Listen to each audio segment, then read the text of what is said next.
Hello everybody and welcome to another episode of So I Married a Record Collector. I'm Heidi Lee and this is the channel where one woman trolls through her husband's record collection and tries to make sense of it all. Welcome back to all the people who have subscribed and have been faithful watchers of our channels. We loved our channels, I don't know why I just said that. Faithful watchers of our channel, and thank you for all your comments and likes and subscription and all that fun stuff.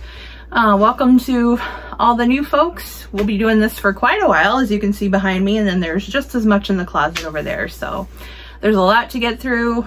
Welcome to this set of 10. Let's get started. All right, the first one, of course, familiar with this one. This is Psychotic Reaction by the Count 5.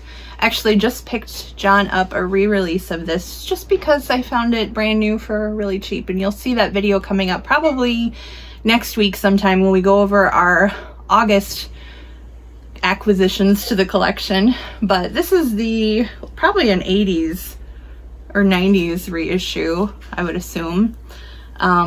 Cover's always kind of humorous to me. It's like they just, you know, we're bearing the evidence or something and looking down at it before leaving the scene. Don't know a lot about the band. They have a little rundown on the back there of who they are, and their ages, I guess, were really important to know at the time. But their hit song, Psychotic Reaction, I guess you could call them a one-hit wonder. It's a pretty common, I guess, psych hit of the 60s. I think when people do their, you know, super common psych countdown type things, that's always included. This happens to be, well, it's one of the few color records I've seen, if you think white is a color, which I think it's color. This is actually in white. So that's kind of interesting. Looks like it's on Impact or Line Records. Doesn't say exactly when the re-release was, but yeah. Oh, it does actually, 1986. So this is a 1986 pressing of Psychotic Reaction by the Count 5. Don't know any of their other songs, but I do like Psychotic Reaction. It's a really cool song. So if any of their other songs are similar to that, I might just have to have a listen to this one myself. Hey, JT here to give my input on the latest 10 selections out of the collection here on our latest video. First up, we have the Count 5 with Psychotic Reaction. This is a reissue on the Line label out of Germany. If any of you guys remember that label, kind of might be like borderline quasi-legit, but a big step above Eva, if you remember them. It's on a white vinyl. I bought this, I guess, around 88, 89, maybe earlier. I don't recall. No, it came out in 86, but I think I got this after high school, and I got out of high school in 88. Yeah, it's Psychotic Reaction and more, so it's expanded with some of their later single tracks that came out after the album. They had a single as late as 1969. This is a bit superfluous to the collection because I have Big Beats CD of the Count 5's output, but I still hang on to it for sentimental reasons, and I will put it on sometimes and spin it. Still in pretty good shape, no receipt to show. Of course, you all know the hit Psychotic Reaction. A friend of ours online that I've known for years now, he won't give any information, but he grew up in the Bay Area of San Francisco, and he had interactions with one of these guys or the whole band, and said they weren't very pleasant, but he won't let on and tell us any information, so he's a good guy for doing it. So this is the Count 5, Psychotic Reaction, reissue online, Psychotic Reaction and more, white vinyl. Up next, we've got a record by the Crawdaddies, and if I'm not mistaken, one of our acquaintances is in this group. Yeah, Ron Silva, or I believe that's how it's pronounced.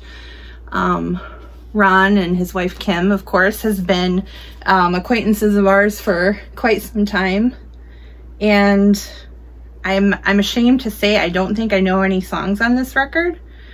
I know that they're, you know, a good garage rock band, very 60s inspired. If you just look at the pictures, you can very much tell who their inspirations are. But this record is called Here 'Tis, and it was released in 1987 by Vox Records. I do know that Ron was in a group called the Nashville Ramblers, which has this amazing song. I think it might be on the Nuggets, second Nuggets box, called Trains, that I absolutely love. But here is the Crawdaddies.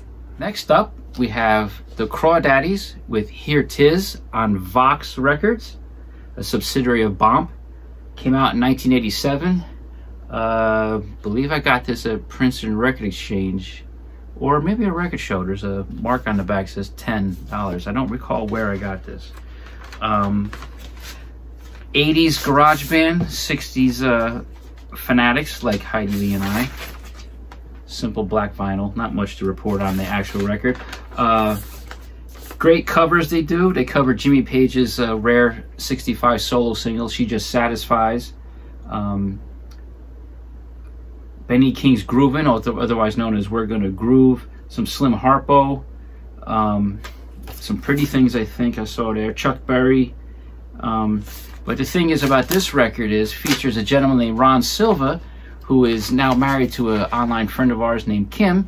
And Ron Silva also was in the Nashville Ramblers, who did one of our ultimate favorite songs, Trains, The Trains, which is on the third Nuggets box, Children of Nuggets. Anyway, the Crawdaddies, Here 'Tis, great 80s garage from 87. Well, this one doesn't have a title on the front of it, but from the picture, you don't really need a title to know that this is Cream. You can see the group, Jack, Ginger, and of course, Eric Clapton here. Very hairy Eric Clapton. This looks like some kind of, probably a bootleg, or I don't know if it's semi-official. Looks like it was released on Whole Head in Your Music. Whole in Your Head Music. Creme de la creme, creme de la Beeb. So I'm guessing BBC sessions, maybe, of Cream songs. Has Tale of Brave Ulysses, Born Under a Bad Sign, I Feel Free, Strange Brew. And there's a receipt in this one. This is from October 23rd of 1988, Vintage Vinyl Records. I don't see this one on here unless it's the, well, maybe it's the one on the bottom, because it looks like it says Idlewild South, Almond, and then someone circled that and put CCR, so they must have bought a Creedence record or something at the same time. Vintage vinyl receipt here in this Cream record. Always fun to find these. Where was I in October of 1988? I was probably in 2nd grade. But yeah, here is the label. Next up, Cream, a very old, early vinyl bootleg of mine. I kind of forgot I had this. Got this at Vintage Vinyl probably sometime in the late 80s in high school or right after. It's very superfluous to the collection since I have the official release of the BBC sessions. The only track on here that isn't on any official release that I know of is a version of I'm So Glad from the Whiskey A Go-Go, but it's kind of poor fidelity.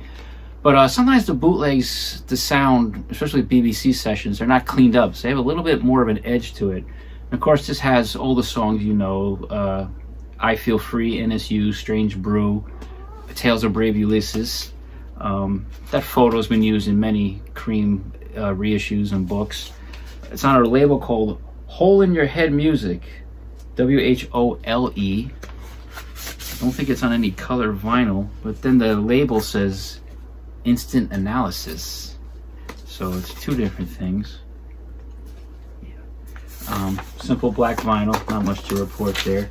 But Oliver, sorry, my cat's messing with the plastic sleeve. Oh, there is a receipt in here. I bought this, yeah, just out of high school, October 23rd, 1988. What else did I buy? $3.99 copy of a Creedence record, and I bought Idlewild South by the Allmans. I liked the first two Allmans records for a bit. I don't own any Allmans anymore. They're no longer, I don't know, just not into them anymore. But yeah, I had this a long time. It's like an old buddy from the past. Anyway, Cream, untitled compilation. What's it called? Cream de la Cream, Cream de la Beeb bootleg from 87, 88. Yeah, here is Creedence Clearwater Revival live in Europe. Specially priced 2-record set, it says here at the top. Wonder if it was one of those as seen on TV type things. Here is the track listing. Gatefold. Don't know. There's a receipt. Not seeing it. Might have been in that one, previous one. Yeah, I am not a CCR fan. Not that they're bad or anything. It's just the Fogerty voice. I'm not a fan. It kind of grates on me, and probably the overplaying of their hits has not done them any favors as far as me being interested in the group. But yeah, I respect the songwriters and all that stuff. No hate, just not my thing. This could be a really good live album, I'm sure. But yeah, CCR live in Europe. Creedence Clearwater Revival live in Europe. This is a 2 LP set of the trio lineup, the final lineup of Creedence from a European tour. Recorded live during Concert Tour of Europe, September 4th through 28th, 1971. Gatefold with a picture. I just think John Fogerty does not look like himself in this photo because he's got like a scarf around his neck. But despite what you read about how the last days of Creedence were miserable for everybody, he looks rather happy. Is that Jim Henson in the middle there? No, it's the drummer, Doug Clifford. Don't remember a whole lot about this record. I don't think I played it since I bought it, but I remember for Missing One Guy, the rhythm guitarist Tom Fogerty, that wasn't too bad. And I read in some books that they couldn't cut it as a live band, but they could. But rather interesting. I can't have much more to say about it because I haven't listened to it, I think, since I bought it. No receipt. I don't recall where I got this. Couldn't have been Princeton Record Exchange. It would still have that unremovable sticker on there. Maybe I got it at Izzy's. Maybe I got it at a record show. I don't know. Creedence Clearwater Revival. I think John Fogerty was not pleased with the release of this record. But anyway, this is live in Europe from the 71 tour as a trio. More Creedence here with the Royal Albert Hall concert. I know that John probably has everything, all of their albums on CD at least. I didn't realize he had vinyl of them, but of course they're live albums. Maybe they're not on CD, or maybe he just wanted them on vinyl. I don't know. There's the track listing. Looks like recorded at London's Royal Albert Hall in 1970, and this was released in 1980 on Fantasy Records. John got this for a whopping $1.99 at Princeton Record Exchange. See if there's a receipt. No receipt. This is on Fantasy. Another live Creedence. A lot of backstory to this one. This is Creedence Clearwater Revival live at the Royal Albert Hall. Now, the story with this one is sometime in the 80s, this is from 1980, Fantasy Records announced that they had found, and we're going to Fantasy Records announced that they had found the tape of the Royal Albert Hall show, Creedence Clearwater Revival, and put it out.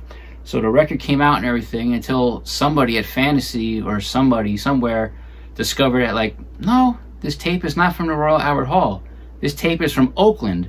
So they had to reissue this as just the concert, which I have on CD. Now the funny thing is, very, very soon, Fantasy or whatever, whoever owns the Creedence tapes now, are releasing the actual Royal Albert Hall show on CD, DVD, and Blu-ray, because clips from the show were always using those K-Tel advertisements for Best of the Creedence Clearwater Revival. Got this at the Princeton Record Exchange for $1.99.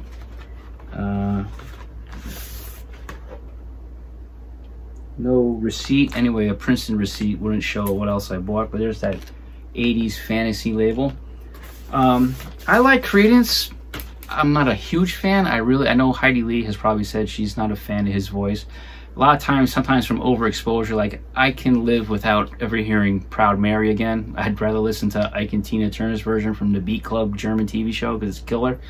But there are some times where I will suddenly hear Bad Moon Rising on the radio and not expecting to hear it, and like, wow, that really kicks. But my favorite Creedence album is Cosmo's Factory. My favorite song might be Ramble Tamble, and I like Bootleg from one of the earlier records. And they're one of the few rock bands of the late 60s that both my dad and I like, because I think he liked the country tinge side to them, kind of that swamp rock thing. And yeah, sometimes they used to get short shrift from sometimes the serious rock press because they had hit singles. The San Francisco rock critic Ralph J. Gleason on the back of Creedence's debut album called them a third generation San Francisco band, which the band kind of took as like a dig. So on the cover of Cosmo's Factory, in that casual photo that's on the cover, tacked to a pole, is a scribbled sign that says third generation. That's what that's alluding to. But anyway, Creedence Clearwater Revival, the Royal Albert Hall concert, which is actually from Oakland, California. You know, and like I said, just talking about that other live one, the Rolling Stone Book of Rock lists, which I have downstairs, when it lists the greatest live albums, it lists this record and says, never mind what people said they couldn't cut it live. This is Chugland at its best. Up next, we have the Crossfires, Out of Control. Now, I know a little bit of background on this. I don't know what it sounds like, but I know that the Turtles came from this group. If you look at the picture there, you might be able to pick out Mark Volman and Howard Kaylan. Looks like a couple saxophones. Yeah, this is a Rhino issue, probably from, 1981. Nice write-up on the back there. What songs do they do? That'll Be the Day. So they got a cover of Buddy Holly. I don't think I know any of the other ones. Guess maybe some instrumentals.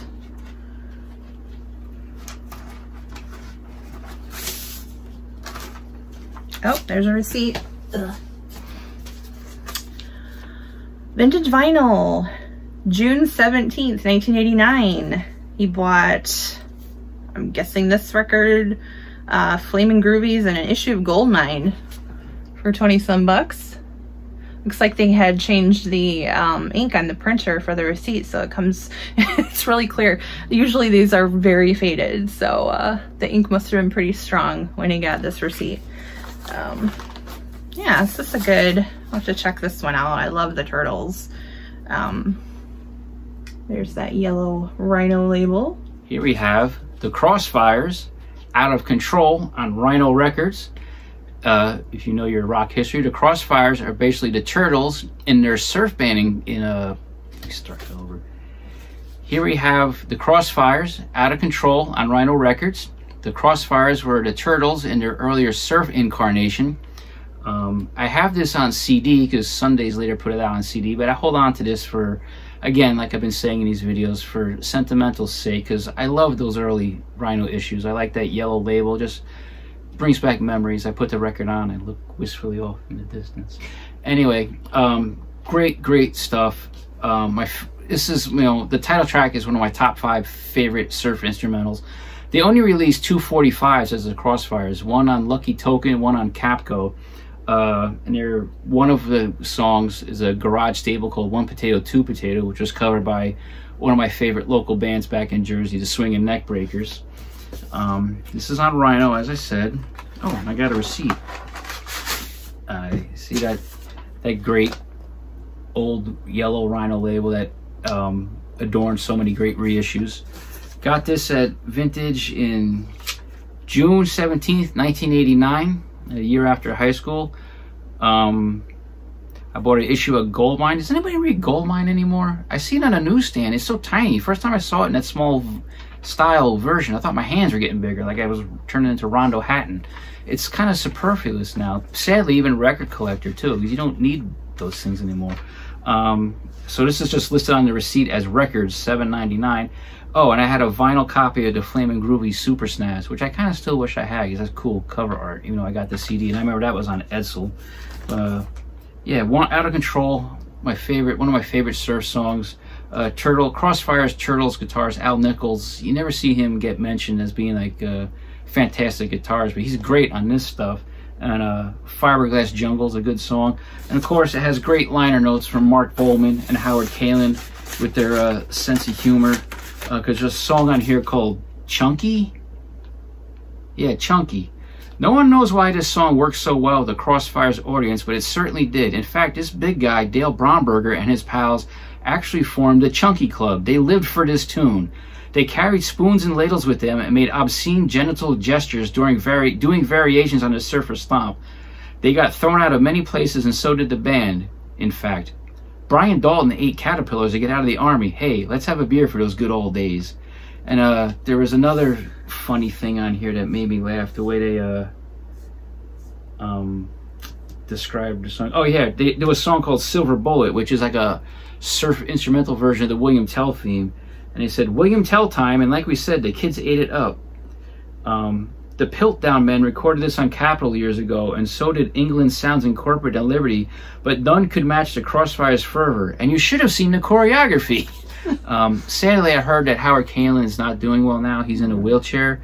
And I think Mark Volman is not doing well now, or just not performing anymore, because on the last most recent Happy Together tour, Ron Dante of the Archies and whatnot is singing for the Turtles. But anyway, Crossfire's Out of Control, great South Bay surf music from 63 to 64. Okay, this is the first one of our set that I don't know anything about. This is Bad Manners by Crowbar. Pretty simplistic cover here, but very gold. Crowbar's Golden Hits, Volume 1. Don't know Crowbar, don't know anything about them. There is the gatefold. Guessing it's probably a bluesy rock group, because they do Train Kept Rollin', Keep Rollin', or is that the same as Train Kept Rollin'? I don't know. Baby Let's Play House, House of Blue Lights, so I'm guessing bluesy rock. Recorded at Toronto Sound Studios, December 1970. And another $1.99 purchase from Princeton Record Exchange. Don't recognize the names of the players on the album, so they're not anybody that I recognize from any other band that John enjoys, so it'll be interesting to see what he has to say about this one.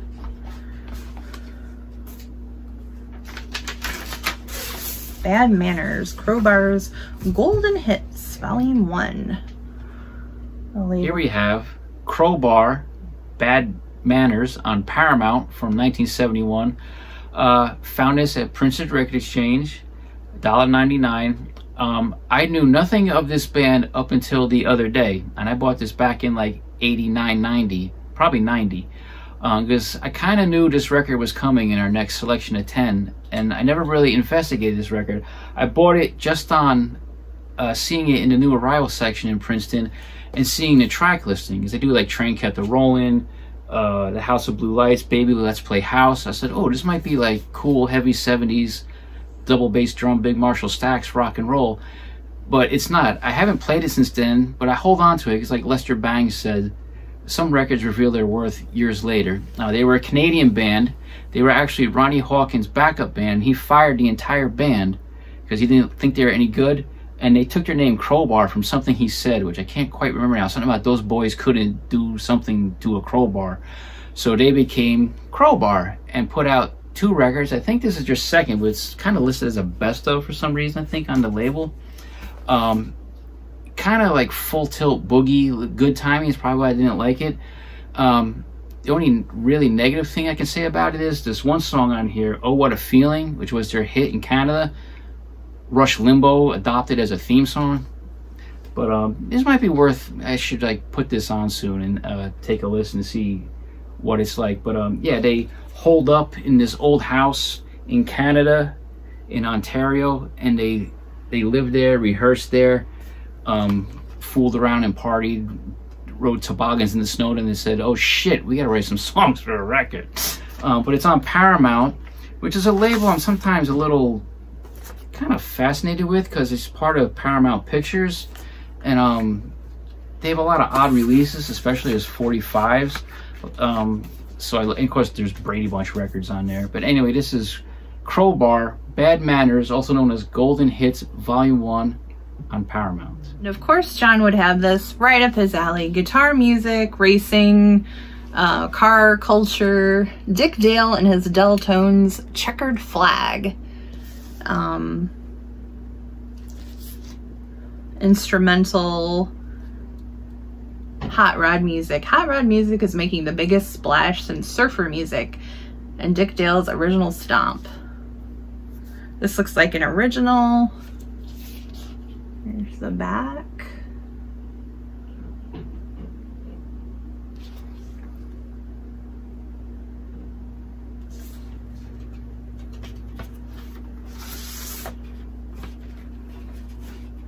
This is on Capitol Records.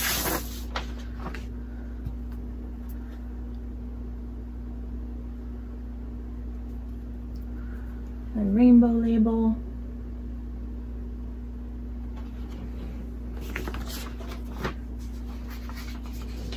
Original inner sleeve. Gotta love those inner sleeves. Next up, here we have the king of surf guitar himself, Dick Dale, with one of his 2 records during his hot rod phase. This is Checkered Flag, Dick Dale and his Delltones on Capitol, 63 or 4. This was an eBay purchase. I happened to start looking for Dick Dale on eBay one day, and surprisingly, I don't think I paid very much for this. Some instrumentals, some vocals. Sounds just like you think it would sound. I think this is a much older Capitol inner sleeve. I think this sleeve is from the 50s. I've seen that on some of those Exotica records, but it's neat. Capitol Rainbow label, of course. Yeah, it's not in the greatest shape. It's not in bad shape. It plays nicely. It's got some scuffs, so I don't think I paid any more than $20 for this on eBay. My friend Ruru calls it eButt because he don't like it. Some Usher Christian songs, some Dick Dale songs, compositions. There's a song called It Will Grow on You, written by Carol Connors, who wrote Hey Little Cobra. And it's a song about Volkswagen Beetles, meaning, yeah, you might not like little foreign cars, but it will grow on you. Cool stuff. You know, I like surfing hot rods, so this is very neat to have. These are those awkward moments where I gotta fill the vocals talking here while putting the sleeves back in. Great back cover with some pictures, probably supplied by Hot Rod Magazine, perhaps.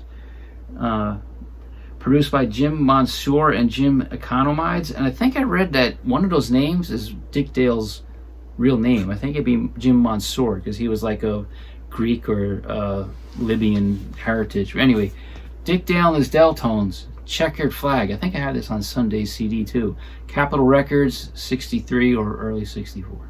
Another Dick Dale album. This time we've got Mr. Eliminator, Dick Dale and his Delltones. Wonder why he's got Junior on here, but I don't recognize these songs. I wonder if they're originals by Dick Dale. This does look like an original LP release. There's a track listing, another one on Capitol with the Rainbow label. And I did notice as I was pulling this out of the plastic that there is a folded up printout of an email. Maybe he got this from an eBay seller and saved the communication or something. Yeah, I guess so. This gentleman who sold him the record, I guess, sent him a very long email about thanking him for the bid, where to send payment. I guess back when they used to accept money orders and cashier's checks. And they even left a nice little note on there that they left positive feedback. So this was from February 28th of 2001. Next up, Dick Dale's other Hot Rod album, Mr. Eliminator, on Capitol Records, 1963. There's the back cover. This was another eBay purchase because I found an email from the original seller. This was back in 2001, February to be exact. I must have paid quite a bit for this because they tell me the total shipped within the US priority was kind of a rather large amount. But I really wanted this record, but now Sunday's put it on CD, but I don't have the CD. As usual, like I said about the other one, a mix of instrumentals and vocals. I like this one. Mr. Eliminator was covered by New Jersey's own Smithereens as a B-side or EP track somewhere. That's where I first saw it and heard it. The Victor's a great song. Flashing Eyes, Taco Wagon. But I also like the vocal here, Blonde in the 406, which I thought was interesting because 406 was Ford's big muscle car motor in the early 60s, but everybody remembers Chevy's 409. Of course, it's on Capitol's Rainbow label. Just credited to Dick Dale on the label, not Dick Dale and his Deltones.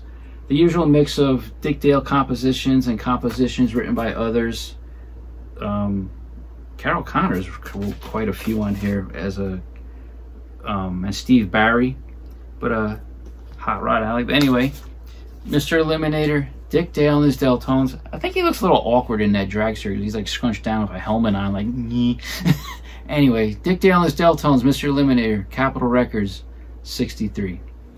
And our last one for this set is Dick Dale again. Dick Dale and his Deltones, Rock Out with Dick Dale and his Deltones, live at Ciro's.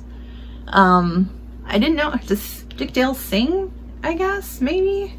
Or is that a singer in the Deltones, whatever you want to call them? This one, he does Peter Gunn, Summertime Blues, Blowin' in the Wind, Boney Maroney, Money, What I'd Say, and it belonged to Julia at some point.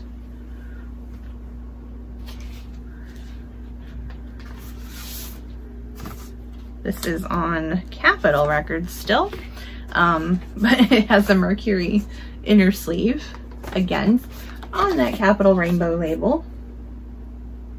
Another Dick Dale, his final album for Capitol, 1965, Rock Out with Dick Dale and his Deltones, live at Ciro's, the LA nightclub where the Byrds and Love got their start.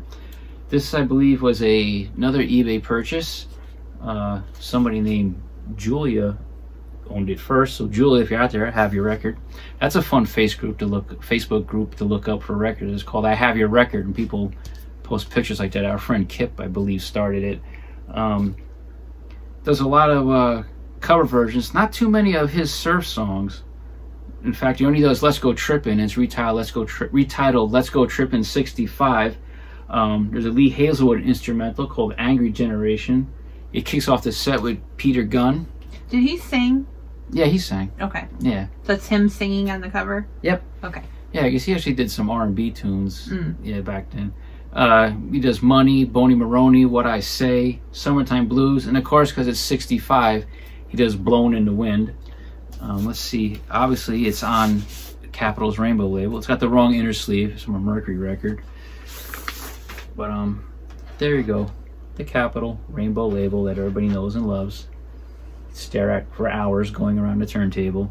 So yeah, this was his last album for Capitol. I don't think he did any more singles after this album came out. At least any more singles for Capitol.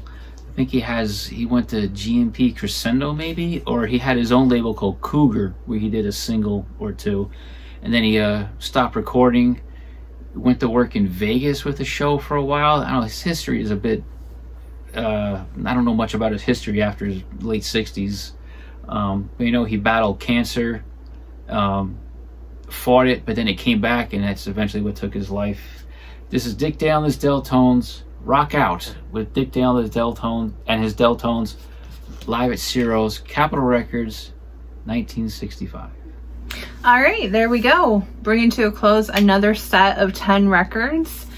And just a quick thank you and shout out to, again, to everybody who subscribed, liked, shared, done all that social stuff. And we appreciate you. We appreciate all the channels that you have out there that have been entertaining us.